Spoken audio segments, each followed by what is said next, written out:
అనవసరంగా నన్ను ఎక్కువ భయపెట్టారు. అందుకే నేను లేట్గా స్టార్ట్ అవ్వలేదు. అంటే చీకటి పడేలోపు గోవా రీచ్ అయిపోవాలి. అమ్మో అమ్మో ఇప్పుడే మాట్లాడుతూ ఉన్నా గోవా నాకు వచ్చిరాదని. Close call. అమ్మో 10 lakhs. ఇప్పుడు 30 అని చెప్పాను అనుకోండి. ఇక్కడ నుంచి నేను వెళ్ళను ఈరోజు. కరెక్ట్ జిఎస్ఏ వెళ్ళే ప్లేస్ ఉంది.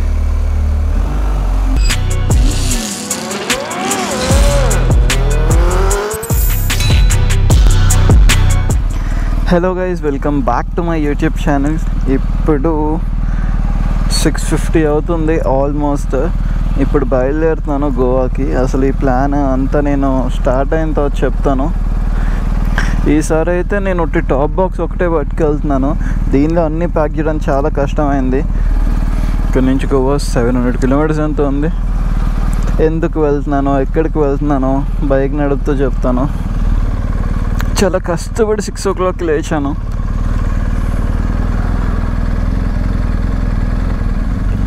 నేను ప్యాకింగ్ ఎప్పుడో నైట్ చేసుకున్నాను అనమాట. బయలుదేరే ముందే చేసుకుంటాను. ప్యాక్ చేసుకోవడం అంతా చాలా కష్టమైంది 40 minutesలో కంప్లీట్ చేయడానికి. ఎనీవే, మనం ఇప్పుడు ఎక్కడికి వెళ్తున్నాం అంటే గోవాకి. గోవా మనకి 684 kilometers ఉంది, ఆల్మోస్ట్ 700. నేనే కాదు, మొత్తం ఇండియా నుంచి thousands of బైకర్స్ గోవా వెళ్తారు ఈరోజు. ఎందుకంటే ఐబీడబ్ల్యూకి. ఐబీడబ్ల్యూ అంటే ఇండియా బైక్ వీక్. దీని గురించి చెప్పాలంటే ఇండియాస్ బిగ్గెస్ట్ బైకర్స్కి ఒక ఫెస్టివల్ అనుకోండి. నాకు ఐబీడబ్ల్యూ టీం నుంచి గోల్డెన్ టికెట్ ఒకటి పంపించారు. ఇప్పుడు టైం ఆల్మోస్ట్ 7 అవుతుంది. మనకి గోవా చాలా టైం పట్టేస్తుంది. ఎందుకంటే దూరం అనే కాదు, 700 kilometers నన్ను అడిగితే అంత దూరం కాదు. కానీ రోడ్స్ బాగోవు. బండి వచ్చి 2 days అవ్వట్లేదు. అప్పుడే మనం ఒక ట్రిప్కి వెళ్ళిపోతున్నాం. గోవాకి నేను ఈరోజు వెళ్తున్నాను అని నిన్న నైట్ ఫిక్స్ అయింది. యాక్చువల్లీ ప్లాన్ లేదు, నేను అసలు వెళ్ళట్లేదనే అనుకున్నాను. పొద్దున కొంచెం ఎర్లీగా తెగిస్తే వెళ్దాము, లేదంటే ఇంకా లైట్ తీసుకుందాం అనుకున్నాను. కానీ ఎప్పుడు వెళ్ళలేదు. నాకు చూడాలని ఉంది. నేను ఎప్పుడు ఏదైనా కావాలని ప్లాన్ చేసుకోను. ప్లాన్ చేసుకుంటే ఆ పనులు అవ్వవు నాకు. ఇన్స్టెంట్గా అనుకుని వెళ్ళిపోతేనే బాగుంటుంది. ఈ టైంలో ఎంత ట్రాఫిక్ ఉంటుందని కూడా నాకు తెలియదు. ఫస్ట్ అయితే కొంచెం సిటీ దాటేయాలి.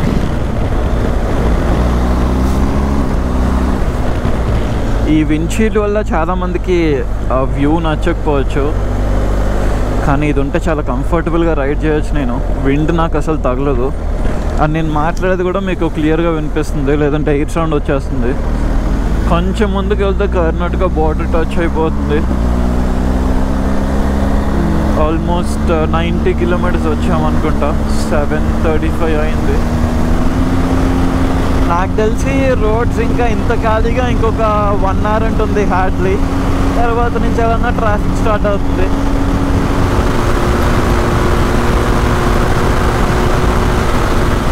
దీనిలో ఫుల్ ట్యాంక్ చేయించి 3 months అవుతుంది.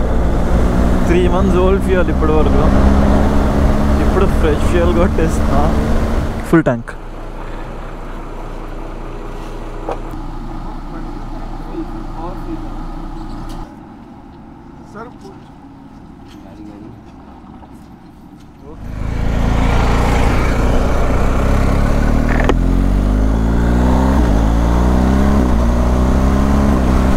ఇప్పుడు ఇంకొక ½ an hour రైడ్ చేసి నేను బ్రేక్ఫాస్ట్కి ఆగుతాను. మనకి NH65 అయిపోయింది. ఇప్పటి నుంచి రోడ్స్ అంత బాగుండవు. రోడ్ అయితే చండాలంగా ఉంటుంది అనుకున్నాను. థ్యాంక్ గాడ్ బాగానే ఉంది. ఇలా ఉంటే చాలు, ప్రశాంతంగా వెళ్ళిపోవచ్చు. సింగిల్ రోడ్ అయినా పర్లేదు. ఇక్కడే తెలిసిన ఉన్న వాళ్ళు కూడా ఇక్కడ బ్రేక్ఫాస్ట్కి ఆగారు. వాళ్ళు కార్లో వెళ్తున్నారు. ఇప్పుడు ఒక 20 minutes ఇక్కడ ఆగుతాను. బ్రేక్ఫాస్ట్ చేసి బయలుదేరుతా. ఇప్పటి వరకు అయితే బాగానే ఉంది. అనవసరంగా నన్ను ఎక్కువ భయపెట్టారు. మరీ చండాలంగా ఉంటుంది, 14 hours పడుతుంది, అది ఇది అని. మనకి ఇంకా 450 kilometers ఉంది. ఇప్పుడు 9 అవుతుంది. ఆల్మోస్ట్ 200 kilometers కార్ చేసాము. ఏంటి అసలు ఈ రోజు మొత్తం ఓ షిట్ రోజు మొత్తం యాక్సిడెంట్లే. నేను రైడ్ స్టార్ట్ అయినప్పటి నుంచి ఇది 4th యాక్సిడెంట్ అనుకుంటాను. ఈ కేస్ ఉండడం వల్ల వైర్లెస్ ఛార్జింగ్ అవ్వట్లేదు. కేస్ తీసేయాలి దానికి. నాకు లో బ్యాటరీ చూపించింది. ఇంకా 300 కిలోమీటర్స్ ఉంది మనకి. టైం 10:30 అవుతుంది. మొత్తం 700 కిలోమీటర్స్ అంటే మనం 400 కిలోమీటర్స్ వచ్చేసాం ఆల్మోస్ట్. అంటే అప్రాక్స్ 700 అనమాట. 690 అంత ఉండే. నైస్. 3.5 అవర్స్లో మనం 400 కిలోమీటర్స్ వచ్చాము. ఇంకా 309 ఉంది. ఇప్పుడు దీన్ని ఎక్కడ పెట్టాలి? ఇప్పుడైతే మంచి డబుల్ రోడ్ హైవే వచ్చింది, కానీ ఇది ఎంతసేపు ఉంటుందో నాకు తెలియదు. నాకైతే నమ్మకం లేదు దీనిపైన. ఎందుకంటే ముందే అందరూ చెప్పి మరీ పంపించారు మొత్తం సింగిల్ రోడ్స్ ఉంటాయి జాగ్రత్త అని. అండ్ గోవా కూడా నాకు పర్సనల్గా అచ్చిరాదు. ఫస్ట్ టైం వచ్చినప్పుడు 2 బఫెలోస్ని గుద్దా. సెకండ్ టైం వచ్చినప్పుడు నా కార్ ఏదో ఇష్యూ వచ్చింది. లైక్ అప్పుడు గోవాను అసలు వదిలి వెళ్ళనివ్వలేదు నన్ను. 2 days అక్కడే ఉండాల్సి వచ్చింది.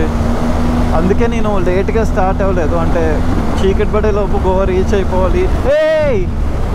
అమ్మో అమ్మో ఇప్పుడే మాట్లాడుతూ ఉన్నా గోవా నాకు వచ్చిరాదని. Close call.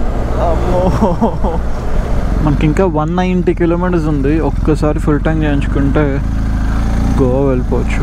గోవా వెళ్ళడమే కాదు, ఎక్స్ప్లోర్ కూడా చేయొచ్చు లోపల.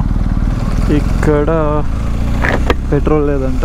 హైవేస్లో ఇది ఒకటి బాగా చూస్తా, పెట్రోల్ బంక్లో పెట్రోల్ ఉండదు, డీజిల్ ఉంటుంది ఎప్పుడు. ఒక్క 1 కిలోమీటర్లో ఇంకొకటి ఉందంట. అక్కడ ఒకసారి ఫుల్ ట్యాంక్ చేయించుకుంటే ఇంకా గోవా వరకు పెట్రోల్ సైడ్ చూడాల్సిన అవసరం లేదు. మళ్ళీ మనం రిటర్న్ అవుతున్నప్పుడే ఫుల్ చేయించుకోవాలి.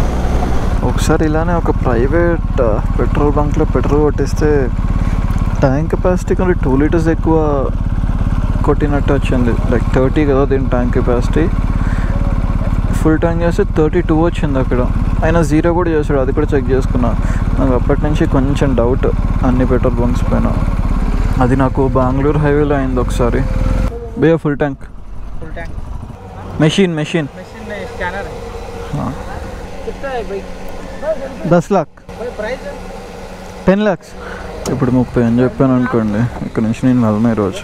అంటే ప్రాబ్లం ఏంటంటే మళ్ళీ నాకు 30 lakhsకి ఈ కార్ వస్తుంది కదా, ఆ కార్ వస్తుంది కదా అని మాట్లాడతారు.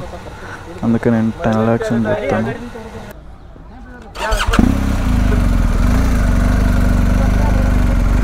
$130 kilometers ఉంది కాబట్టి లంచ్కి స్టాప్ తీసుకోను. ఇంకా గోవా వెళ్ళిన తర్వాత ఆగుతాను. ఘాట్ రోడ్ ఏమో ఫుల్గా ఎంజాయ్ చేద్దాం అనుకున్నాను 2 turns రాగానే. చూస్తే ఘాట్ రోడ్ కాదు, సిటీలోకి తీసుకొచ్చి పాడేసింది.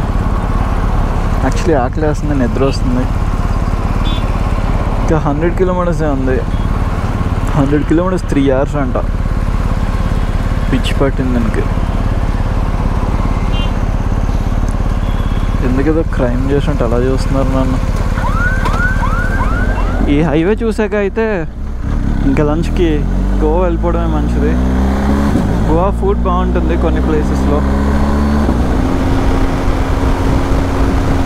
అమ్మో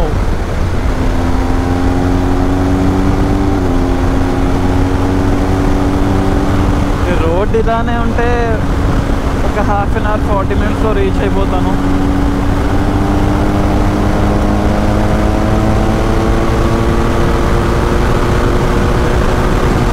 నాకు ఇప్పుడు అర్థమైంది 100 kilometers 3 hours ఎందుకు చూపించిందో.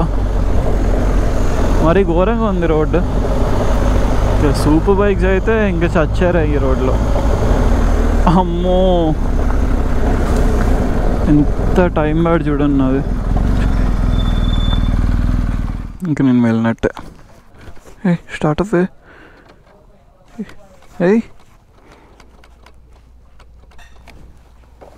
దీనికేమైంది?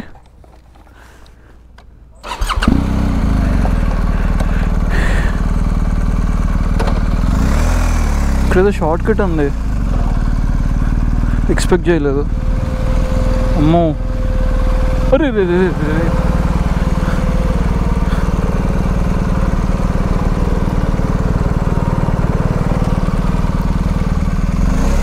థ్యాంక్ గాడ్ ప్యానియర్స్ లేవు, ఉంటే అయిపోయేది నా సీన్. కరెక్ట్ జిఎస్ఏ వెళ్ళే ప్లేస్ ఉంది.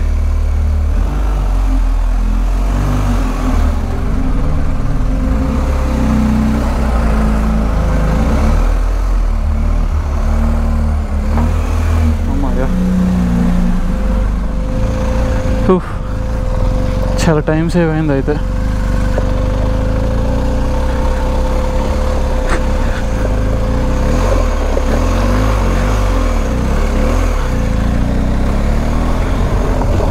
రోడ్స్ అయితే ఇక్కడ ఇంకా టూ వర్స్ట్ అన్నమాట.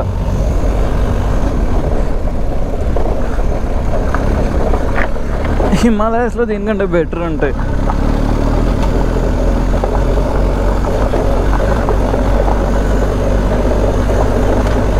ఇంకా 44 కిలోమీటర్స్ ఉంది, అక్కడి వరకైనా రోడ్ ఇలా ఉంటే చాలు. మళ్ళీ ఇంకో యాక్సిడెంట్. ఈ రోడ్డు మొత్తం, గోవా రోడ్ మొత్తం అన్నీ యాక్సిడెంట్సే ఉన్నాయి.